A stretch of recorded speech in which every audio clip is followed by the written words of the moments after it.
Welcome to the Genius Factory. Enjoy the video. You'll start by preparing both device and environment. Make sure your iPhone or iPad is updated, signed into the Apple ID you want to use, and has two-factor authentication enabled.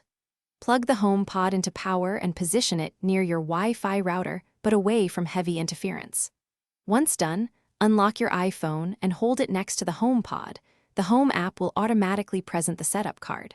Follow the prompts to transfer Apple ID, Wi-Fi, and personal request settings so the speaker can join your home. Once the initial pairing finishes, you'll configure services and preferences that control daily use. Choose your default music service and confirm Siri language and voice recognition so commands feel natural. This affects how HomePod accesses your content. Make sure to assign the speaker to the correct room so automations work, and decide whether to enable personal requests for messages and reminders. If you have multiple HomePods, set up stereo pairing or add to a multi-room group.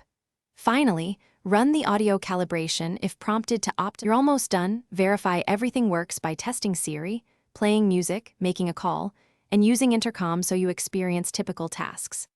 Make sure HomePod software is set to update automatically or check for updates in the Home app to keep performance and security current. If something goes wrong, try quick fixes first.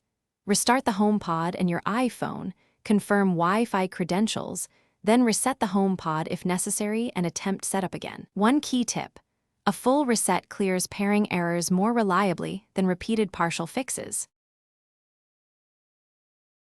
Thanks for watching. If you found this helpful, don't forget to like and subscribe.